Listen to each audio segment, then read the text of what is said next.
Hi, I'm Ann. Hi, I'm Hannah. Hi, I'm Pam. Hi, I'm Jordan. Hi, I'm Marie, and we are coming to you live from Austin, Texas, because it's Happy Woolly Wednesday and happy birthday! This is our second start, but a very sincere second happy birthday to our community. Livingfeld is 14 today.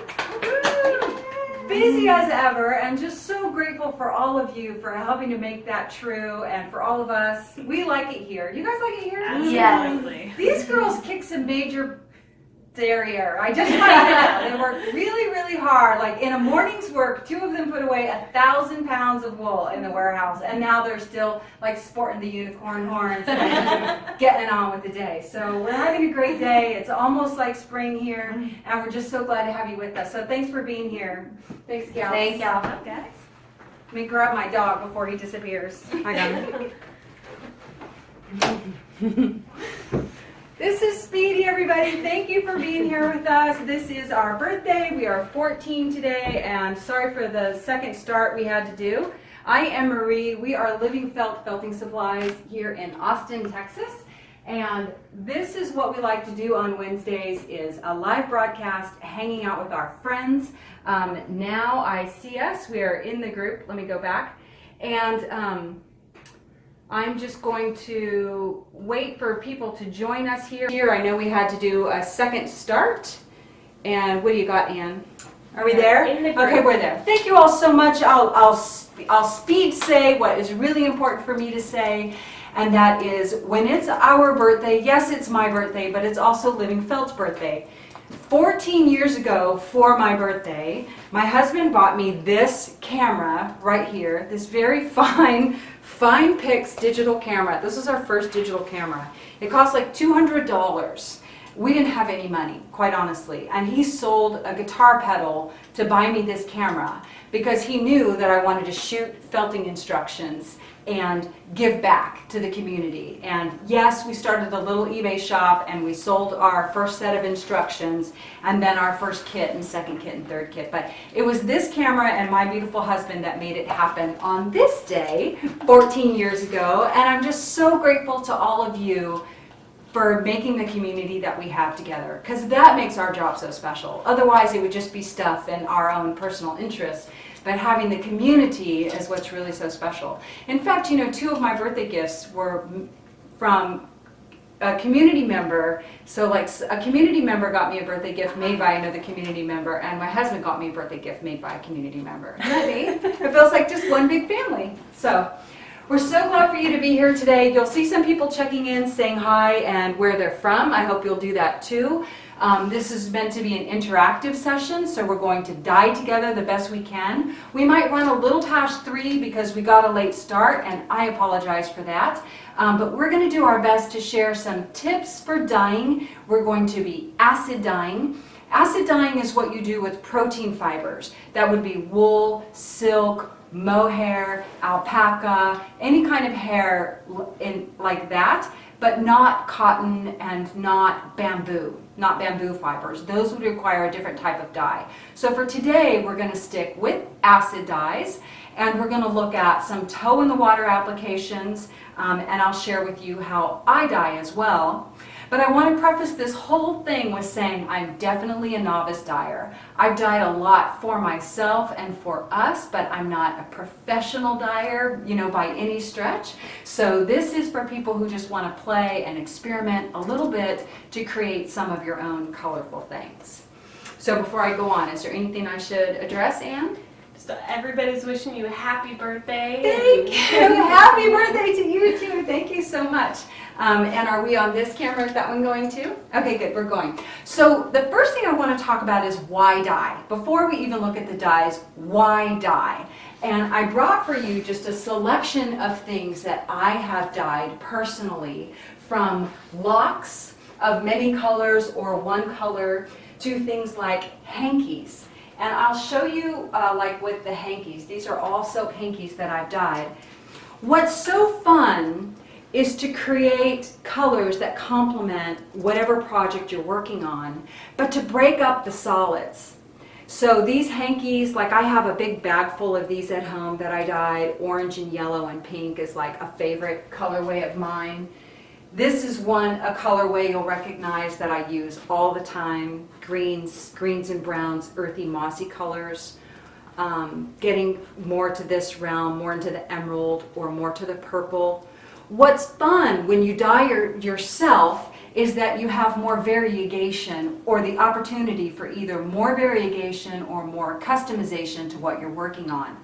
I worked with a ton of dyed fibers, like all the commercial fibers that we sell I work with, but I like to supplement with things that I dyed myself. So an example would be another example would be some silk fabrics. This bowl right here represents part of my stash. So all of these silk fabrics live in a bag in my studio. I have big stash bins and one is full of just fabrics. So these fabrics might be things like, this was an old tunic that I used to wear. It's a silk from India.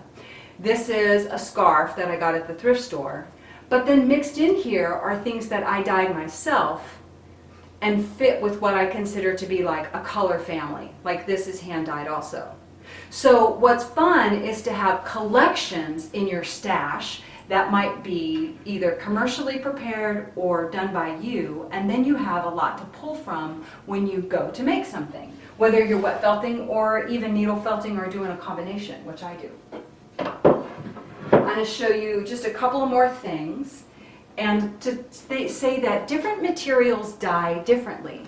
So this is a collection of fibers that were dyed with largely the same dyes, but different, they behave differently. So this is the rarefied silk. Let me see if I can pause and show this to you, from Uzbekistan. Does that show up? And then next to it is the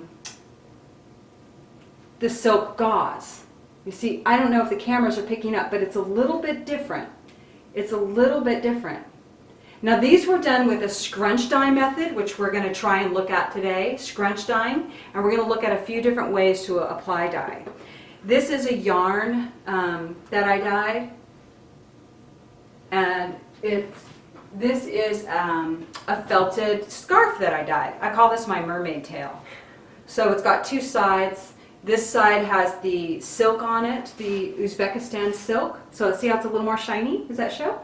And then this side is a little more flat, and that doesn't have the silk. So that's kind of the difference. I'll put this one on for a second. It's too hot to wear. But this is my mermaid tail neck wrap that I made. So this was dyed after it was made, as opposed to dyeing raw things and working with that when you put it together. So it's just fun to have options when you dye. How are we doing, Anne? We are doing good. Luann Johnson wants to know, do you use natural dyes? I am just learning to work with natural dyes. So today we're going to work with acid dyes, because the mordanting process is different when you work with natural dyes. And acid dye is really easy. All you need is white vinegar, the stuff you buy, in the spaghetti sauce aisle of your grocery store. That's all you need to use acid dyes that we're working with today. So, yes, I'm just beginning, but we're not going to address that part today. What else? Anything else?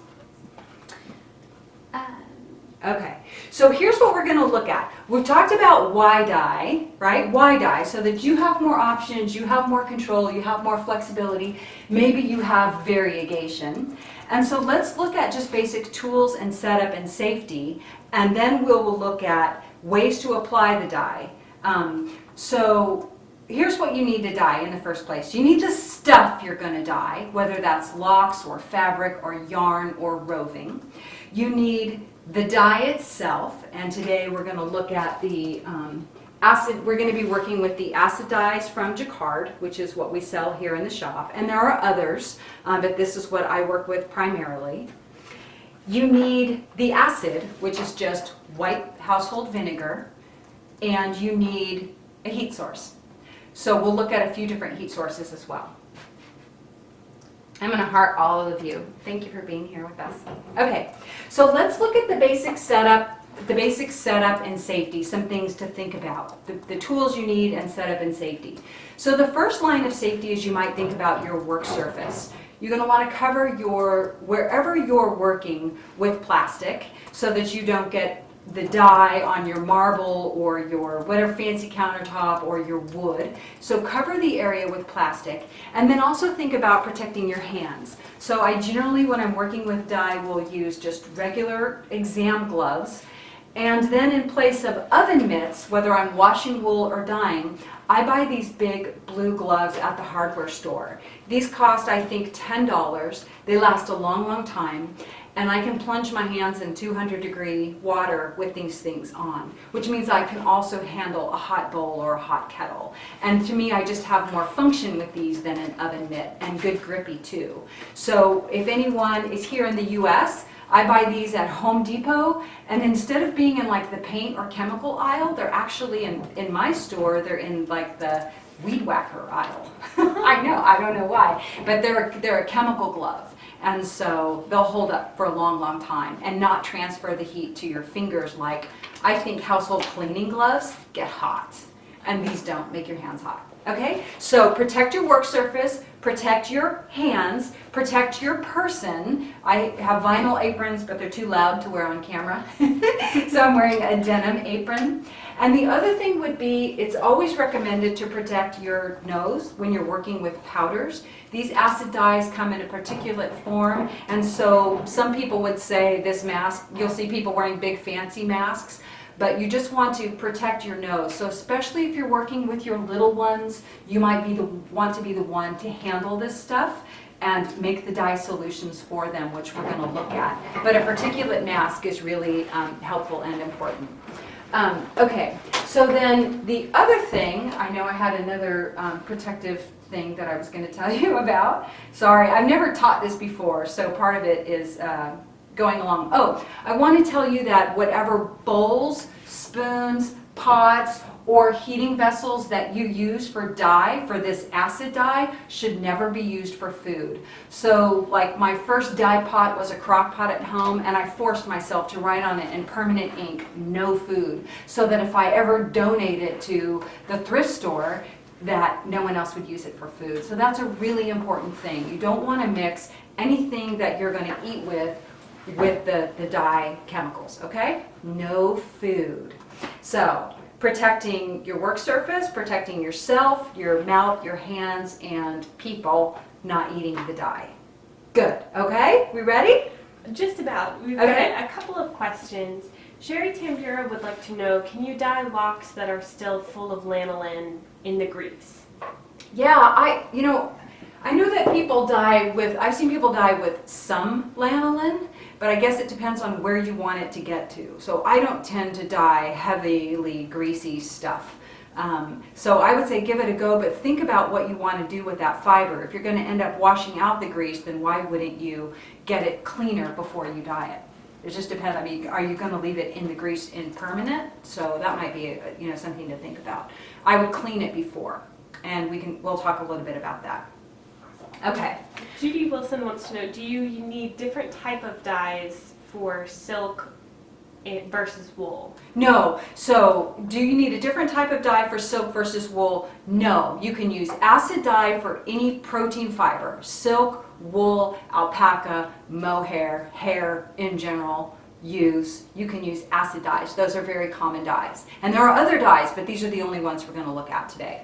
Jean wants to know, are the acid dyes better than the color hue dyes? The color hue dyes are really just for silk, and what I will say is that we have found that the acid dyes are more color fast than the color hue. So that's why I decided not to look at the color hue today. We have worked with it in the past, but I think color hue is good for an application that you're just going to stop and not use that fiber any further. When I use the color hue dye and then move on to nanofelting, you lose most of the color. So use the color hue when you want to be finished with something. Maybe you want to sew the fabric in, or work it into a mixed media project or frame it as is, but nanofelting with it hasn't proven to be very successful. That's just the the truth. Or like you want to make a scarf that will just be hand washed delicately, but still we found that it's not as color fast as straight up acid dye. And the acid dye is heat fixed, so that's really important. Okay, so we're going to do some demonstrations, so let me speak real quickly to preparing your fiber. Whatever you dye, you want to have prepared somewhat in advance. So as an example, this is some silk fabric that we have prepared to dye, and all you got to do with the silk fabric is soak it with water and vinegar. You can do like a 1-to-3 ratio. So 1 cup water to 1 cup vinegar to 3 cups of water. And soak it, this you can soak for like an hour or overnight, a silk fabric. The same thing with locks. For wool locks, you don't necessarily have to soak them if you raise the temperature slowly. But if you're going to kettle dye, and we'll talk about that, but if you're going to be nuking it, then I would say go ahead and soak the locks in a water and vinegar solution before you dye. The same thing with a yarn. This yarn, this is just a cute little ball of yarn that I soaked. So if we have time, we'll do a special way of dyeing this today. So this is a little yarn ball. It was soaked in the water and the vinegar because it requires an acid state and you want the fiber to be slightly acidic also. And then to just drip dry, I just suspended it in a little colander over a bucket.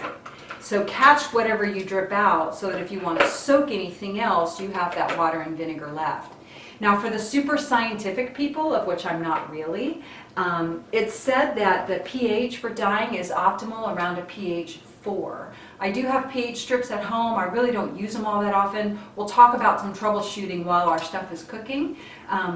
But pretty much if you do like a 1-to-3 ratio, you should be pretty safe.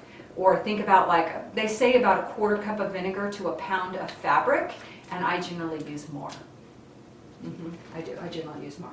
Okay, so how are we doing, Anne? Good? Doing good. And Pam Denev wants to know, do you find any bleeding with the home dyed roving?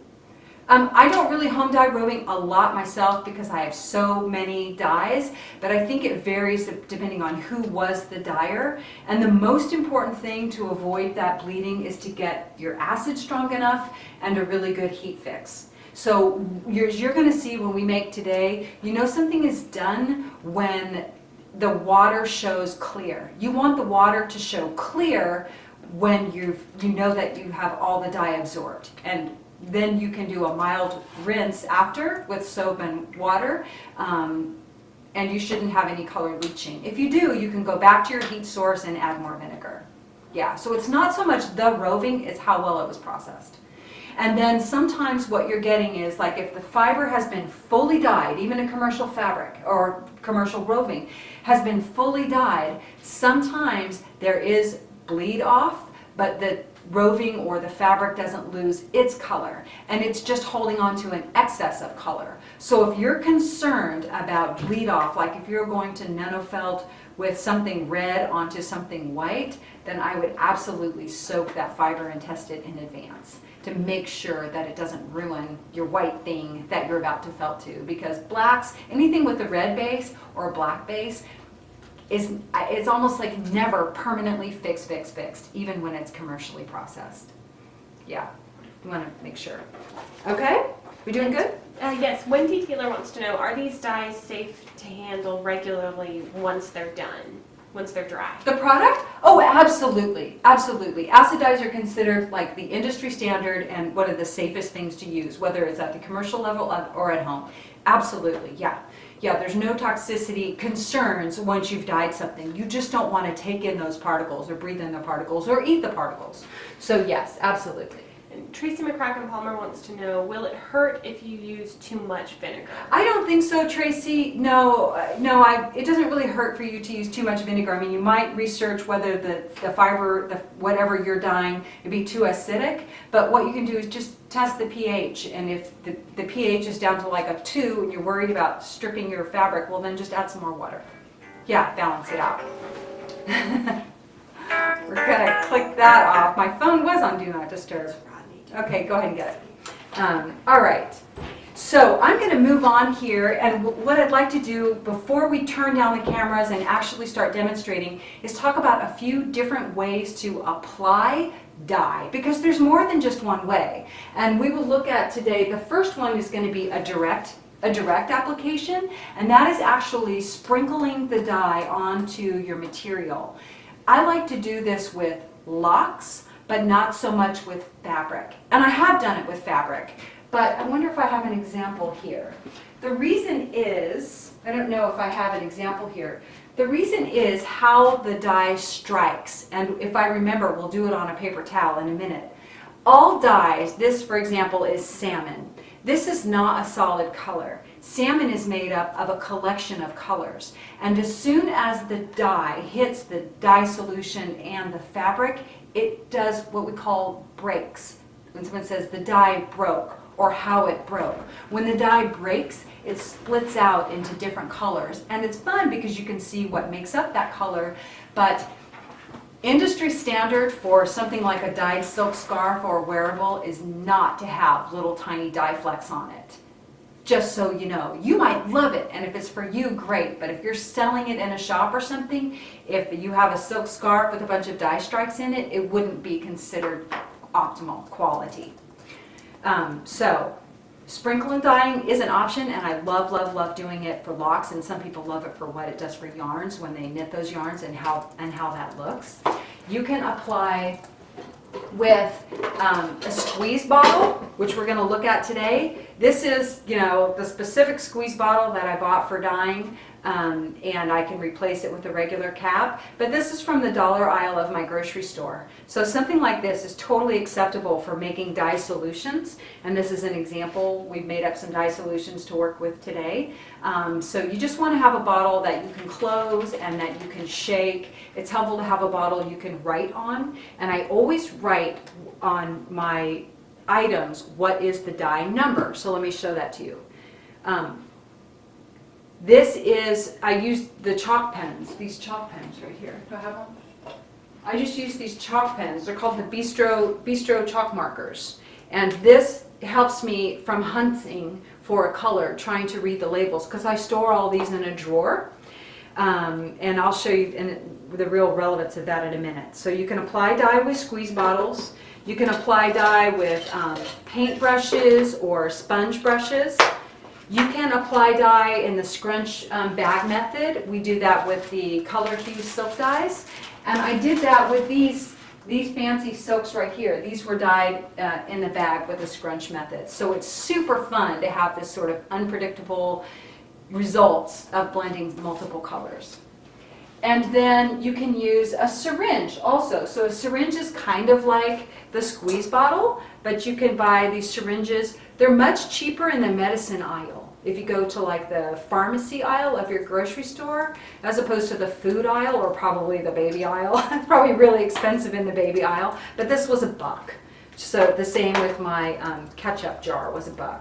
So go for economy, especially when you're just starting. And you can also just pour. So when I'm just making a little tiny bit of dye for something, I might just make it in a cup and use the whole cup. So dye applicators are varied. Have fun with that. But if you put something in a bottle, just mark on permanent marker on there what that dye number was, so that when you go back, you know what you have.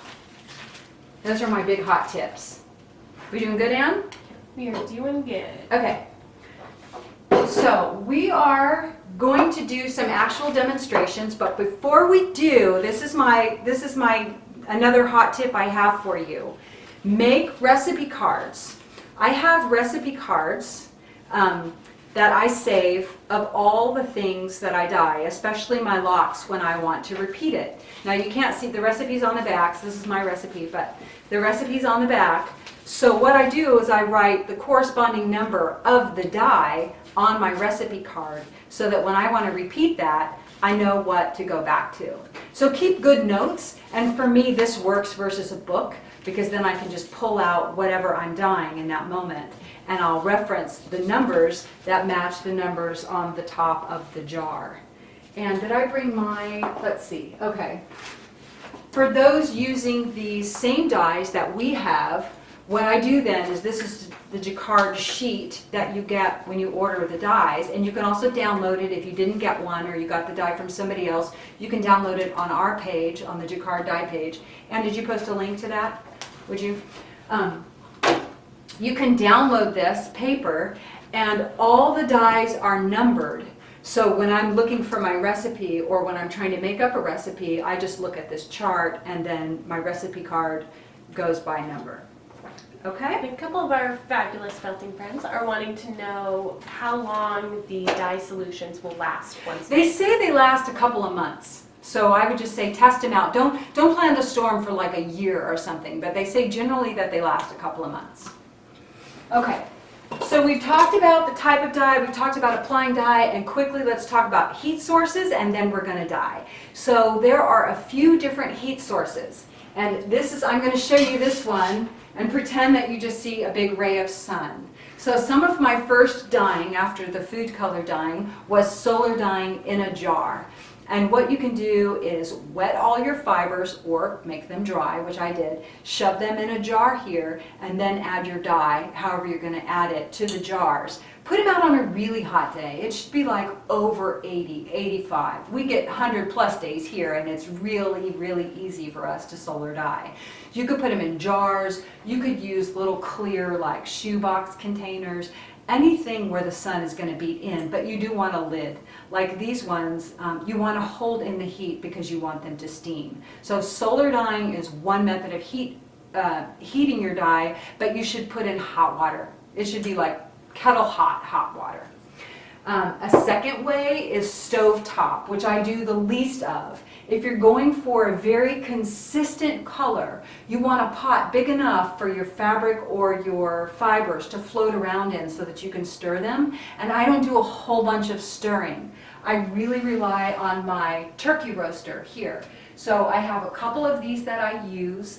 I really want to recommend the stainless steel well. It's more expensive, but it doesn't break down from the acid. The enamel wells tend to break down from the acid over time.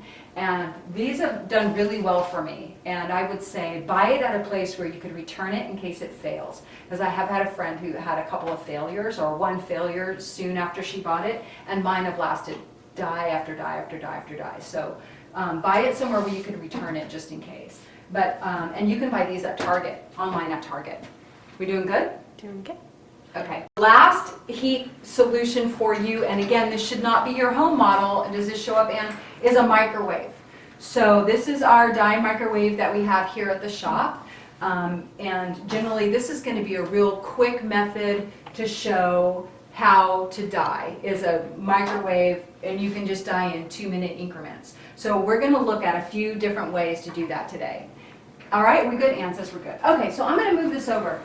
We're going to apply some dye to a few different things. We're going to turn down our cameras here so that you can see that. What we're going to do is apply our dyes, and then we're going to cook them.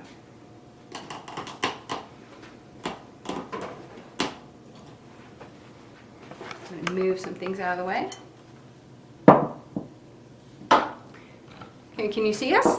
Okay, good. And Luann Johnston wants to know, does dyeing in the jar make it tie-dye looking? Oh, the tie-dye looking is really going to come better from tying. So I would say that whether it's the jars, it's really how you apply the dye. To get the tie-dye, and I meant to mention a good idea would be to get a book on shibori. To get the tie-dye effect, you really want to tie. You really want to tie. I'm not a big tie-dyer, but... Okay, I'm going to put my gloves on. Thanks y'all for being here with us. Okay, we can see our little bowl. Now, for people who are just getting started, Anne's going to work beside me here, and we brought in some. Actually, these are, I didn't tell you, but these are natural food colors. Oh. So these are natural food colors. I bought them at Whole Foods. They were $10. I don't know how much food color is, but these were $10. And I'll look at the brand right now and tell you what that is. But these are natural food colors, and you prepare them just like you do acid dyes, in a sense. And these were made with water, half a cup of water, 1 teaspoon of dye, and 1 teaspoon of vinegar. Isn't that right, Anne? Mm-hmm. Okay. Let's see. I'll move all of these out of the way. These are the natural dyes. And then here in this bowl, we're going to use our acid dye. So Anne and I are going to dye together. And we're probably going to end up adding, we'll see how much water we add. Anne is going to be dyeing our Uzbekistan silk with her food coloring dyes. And in this case, I would say don't add the straight red. Yes. I mean, you're making, so tell us what you have here. You have yellow, Yellow. red, and you're going to make an orange. This is the orange. Oh, okay. So we've You're going to made make a orange. red? Mm-hmm. Okay, so the food coloring for moms who want to get started with their kids, or if anyone who wants just toe in the water experience, food coloring, these are a half a cup of water, 1 teaspoon of dye, and 1 teaspoon of white vinegar. Mm-hmm. Right? Okay. And she's just going to work right over there. What do you need, a pipette? I do. She's going to work right over here and apply her dye, and I'm going to do something very similar. So this right here is the Uzbekistan silk rarefied. Does this show up? Great. The Uzbekistan silk rarefied, and we're going to paint in a bowl also. But in this case, I have our acid dyes, and I have, let me tell you what numbers I have. I am working with 639, which is black, the 622, which is sapphire blue, and 626, which is navy blue. Someone called earlier today and was dyeing, what did you say, roving? Or pre-felt. She was dyeing pre-felt with this and wanted to deepen the color. Deepen the color. So what I want to say, if you're dyeing something that you think will felt, go for the microwave over the kettle, because then you don't have to stir it a bunch. You can just lift and turn. So I'm going to apply the same way Anne is going to. Anne is going to apply with a pipette, and I'm going to apply with the squeezy bottle. But you could also paint it if you want to. And I'm going to start right in the middle. Actually, maybe I'll make it a little bit striped. And you want to wear your gloves, because what you want to do is to be able to squeeze the dye in. So squeeze it in. And I'm going to just go for kind of a random, we'll start from one end and then go up. We'll make it sort of stripey. So you want to squeeze the dye all the way through, and that's why you want this to have been wet and soaking in advance. And notice how like there's not very much liquid in the vessel. We're going to want to add a little bit of liquid so that it doesn't dry out in the microwave, because the microwave gets pretty intense. And I'll look and see. Okay. So that's a real pretty blue. I almost want to take it a little bit further. So what you want to do is your colors should overlap a little bit so that you kind of go from one to the next. And this is navy. Wow, that looks intense. And I'm just going to squeeze it through. It doesn't even look the same. So I think like, see how this looks so purple? I'll just hold this up here. I can see this looks super purple compared to that blue. So maybe I should almost mix them, mix them together right on the thing. Let them blend together. So you want them really, really saturated. Now you could also scrunch dye this in a baggie, and I don't know if we'll have time to do that, but we do have a free tutorial for scrunch dyeing with the color hue, and it would be the same process like we're doing here. And the only thing I'm going to do differently here is I think I'm going to just barely put the black in on the end. I got something clogging up my... Oh no. So Anne's dyeing with the food coloring, and what we're going to do is put these in the microwave as soon as we're done here. So this is black. I'll tell you how I prepared my solutions. I put in 1 teaspoon of dye. That's all I did, 1 teaspoon of dye into these things. Now, when we put them in there, are you about done there, Anne? About done, yeah. Okay, so if you want to check, I'm not going to flip it over so I don't have to get, oh, both hands are already dirty. Well, we'll just do that then. Just kind of flip it over in place, and you can open it up to make sure you get 100% concentration. You see how there's so much not dyed? When you're squishing in a bag, it really helps, the squishing helps get the dye all the way through. So this is pretty non-threatening, right, gals? Super fun. So even using the Jacquard dyes was super non-threatening. Oh, yeah. This is a lot of fun. Okay, so we're going to nuke our stuff, and this is what you want to do. You want to cover it so that it can steam, but it doesn't build up too much pressure. So this guy was actually a microwave bowl, so it has the steam holes. You can also microwave in a bag, and if you were to do this in a bag and squish it with your hand instead of press it like we were doing, then just leave it a little bit open. You want the material to steam and not dry out, and you don't want this to explode. So we are going to put this in the microwave for 2 minutes. And I'm going to let Ann dry that out there. And then we're going to, let me do some sprinkle dye while Ann does that. So I'm going to show you how you might sprinkle dye yarns and apply it directly. And I don't have my spoons. Would you grab a spoon from the dye? This isn't normally where I dye. I don't normally dye in this space. I have a dedicated space, but so much happens in that part of the house that we decided it would probably be too loud. But are you all doing okay? Are we keeping your attention?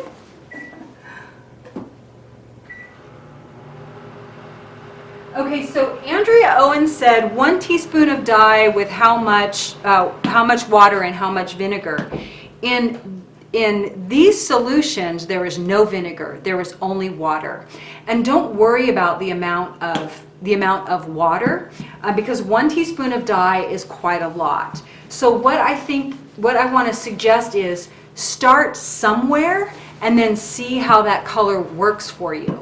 So if you start with 1 teaspoon and it ends up not being as strong as you wanted, then go back and add more later. So there's if you're not just going to dye come what may, which is largely how I dye, and you want more exact results, start somewhere and then add more dye if you need to, or add less dye if you need to. As an example, this color, I'll just show this chartreuse. This is pretty rare for me to dye something so sort of light and airy. I generally dye things really, really strong. So I'm trying to kind of lighten it up for spring and go a little bit softer. I'm back on. We're good. Okay. They'll take the color differently. So you might apply a little more dye on them. And Diana Dunsmore wants to know, when people talk over over dye, what do they mean? They're dyeing over another color or over a print.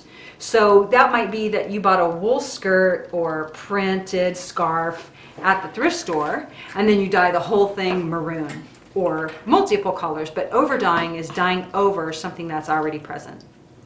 Okay, so now we are going to put this in the microwave and cook it, and the goal is that this runs clear. And I'd say that probably, I have a lot of dye in here for this to run clear, but what we're going to do is nuke this whole pile, and the cover is on the cart. And so then I'm going to turn the cameras up, I think, and Anne's going to check on her stuff. Okay, pardon my choppiness here. I'm going to turn up. Oh, there's our happy birthday everything. And here you all are. Okay, so then I'm going to come over here and look at my tablet and see what you all have to say. These are just a couple of quickie methods. Okay, what was the natural? I'm going to try and answer a couple of your questions. We have our stuff cooking in the microwave for 2 minutes. If I'm using the kettle, which is kind of what I just demonstrated for you, if we're using the kettle, then generally people say to dye for half an hour. Because of the way I apply the dye, usually in 2 stages, I might dye 2 pounds at a time in one vessel. Then I usually go for at least an hour, and then I'll leave it in the kettle. I'll turn off the kettle and I unplug the kettle. Like I have a note for myself that says unplug kettles. When I plug it in, I put that on my desk because you don't want to leave this stuff burning and you don't want it to burn. So you don't want to leave the house with it on and you don't want it to burn. You don't want it to boil. You want to keep it just below boil. And that's like just right at around 200 or a little bit less. But I'll leave it in for an hour and then sometimes I'll leave it overnight. The case for this guy, this is called a Nesco Professional. Again, it's got the stainless steel well. The case for this guy over the crock pot is the heat. When I was first dyeing in the crock pot and dyeing locks, the crock pot went up to 200, but once the locks were in it, it never got up to 200. And for me, I couldn't get the dye to stick well enough in the crock pot. So maybe if you're doing smaller things or if you're doing silks and stuff, but with the locks or the amount of locks I dye, I needed to go to something a little beefier. But remember, you can also use the stove top or your own, little gas top range if you want. Somebody asked, here's the dye. The natural food color dyes are called Watkins Food Coloring. So let me hold that up for you. They were about 10 bucks. And Whole Foods did have another brand from India, but it was $20. So I chose the $10 one. Figure we'll see how it goes. Mine says video interrupted again too. Yep. What does the camera say? Camera says trying to reconnect. Okay, so we'll just pause.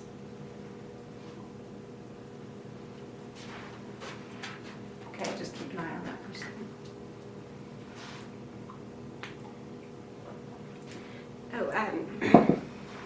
Should there have been any water in the? Yeah, but you got some water. Don't let them be too. Did you add some? Did you? I didn't, but I don't. Yeah, mine was pretty wet, but just make sure. Make sure it's not burning.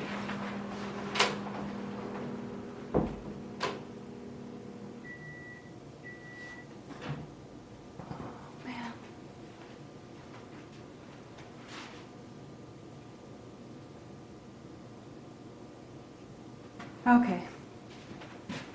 I'm showing we're back up. Not sure why we're having our video interrupted here today, but I'm showing we're back on, so I'll just wait for a few seconds for people to reconnect with us. I think we are back online. We have our stuff cooking. We just went over what was the natural dye brand. Okay, so I know we're getting close to 3 o'clock. Let me show you a few things. So first of all, in this kettle, I dyed fibers this morning, and these were the same colors that I just showed you in our little low immersion dyeing project, where we just put a little bit of water. So the way I dye, which is not in a great big kettle on the stove top, I'm not trying to go for one consistent color. Most of the time I like a variegated color. Then you can use very little water compared to the dye. And all we do is use just like the water you saw, and that's just enough to just cover the fibers. So these were dyed the same way. I'll just pull some out. The water's still warm, like at least bath warm, this water is. And I dyed these early this morning. And still cooking our fibers in there. So let me pull these out for you. These locks were dyed in the same manner that we just did in the bowl, which is to sprinkle dye, apply the dye, and then apply heat. In this case, these were dyed in my kettle for about an hour, and the other ones that we're dyeing now are going in the microwave in 2-minute increments. So you want to make sure they have enough water that they're not burning if you dye in the microwave, and that you want them to be able to build up steam. What you're going for is the water to run clear. So let's look at this little, this is the little thing that Ann dyed with the food coloring. It's just a little tiny bit of silk. And what you can see is that the water is mostly clear. Like this is coloring it quite a bit. And the water is mostly clear. So I think with the food color, you're going to see more runoff than you do. Let me take a scoop out of my vessel here. So I think what you'll see, if I just dump this out, this water is clear. It's a little cloudy, but that's because you're going to get even a little more wash or a little more scour when you dye in the vessel. So you don't have to strip things of every bit of their lanolin to dye it. I do wash them, and wash them well, but you want there to be no dye left in your kettle. If there's dye left in your kettle, add a fabric or add some other fiber and then nuke it. But you also, you just want to make sure that you're not pouring a bunch of dye down the drain. Okay? Are we good? So let me answer some questions. I know we didn't show you everything that I wanted to show you today, but we just hopefully gave you some quickie toe in the water methods to do some of your own dyeing. What can we answer for you before we go? Donna Duda asks, how do you stop a purple dye from breaking? If you want the dye needs to be fully dissolved before you apply it. So there's two. If you don't want the dye to break, make your solution first and completely dissolve the dye in a vessel before you apply it. You can apply this liquid dye in the kettle or to the scarves or the fabric or the locks like we were doing. Or what you can do, like these were dyed, you can't see any other color in these locks other than purple, and I'll explain the silver tips were actually more yellow or more brownish before they were dyed. So if the lock is a different color, it's always going to look different. But you could look at this whole pile of locks and not see any striking whatsoever.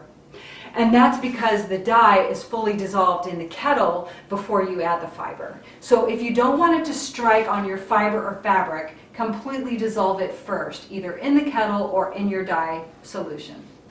Wonderful. Gilda Goodwin asks, do the dyes come in artist palette colors, aka raw sienna, alizarin crimson? No.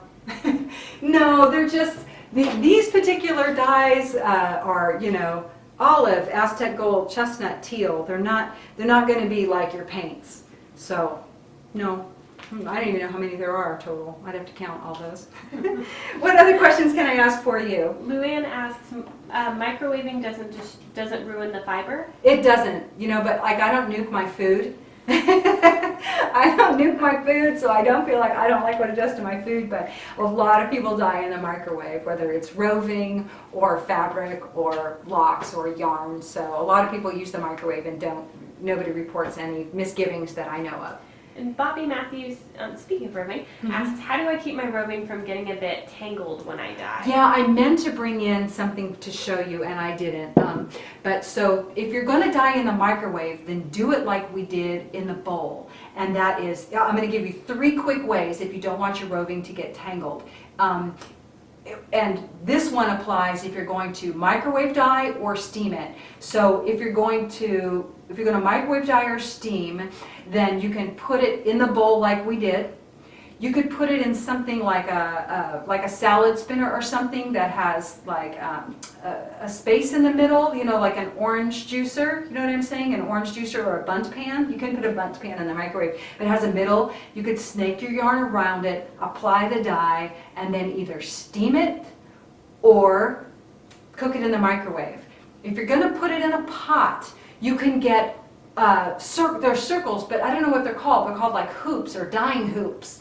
And it's just a wire hoop. You could make it yourself, I suppose, but these are really strong that just hook on the end. So you could sort of loop your roving around it so that you could dip your roving in and pull it back out while it's all on the loop. People use that to do like a skein of yarn. So the third way would be to lay your roving out on the countertop on top of saran wrap. Apply all your dye, roll it up in the saran wrap, and then either steam it or put it in your microwave, which is essentially like a steam. So, does that help? Good? Okay. Devin wants to know, how do you dry out your fiber, or dry your fibers after dyeing them? Okay, here's what I do. So the first thing is a drip dry. That's the first thing I do. So I'll just get it out of this, and then I drip dry. I have, you can use a colander, just like we did here. So you can suspend a colander just over the sink. I use, when I do big volumes, I have these baskets. And these baskets they come like this. They're the drawers you can buy in the hardware store for your closet solutions. And then I get this in the gardening supply. And this is just like, I don't know, fencing, plastic fencing or something. So I'll suspend mine to air dry, to drip dry, and then I spin it in my spinner. I have, some people have posted theirs online. I have a little spinner, it's called a Nina spin dryer. Some people use a salad spinner. So I spin all the water out and then air dry. I always air dry. I don't try and force it any other way. And don't handle like the locks a lot. Don't handle them until they're dry. If you see vegetable matter or you feel like the locks are sticking together, just wait. Whether from dirty to clean, locks are so much easier to pick out vegetable matter and to separate once they're clean. And if you don't overhandle the locks in the dyeing process, then they're not going to get mangled. If you're just minimally working with them like I did, put them in the dye, turn them over once, apply dye, and then just think of everything as you're transferring, just a gentle transfer, almost like a freshly baked cake that's not iced. You know, turning it up on its side, but don't overhandle it. Does that help? Okay. Anything else? Any other thing that people have added that we should comment on? I've taken all day to let my fiber cool. I couldn't read that. Anything else we can add?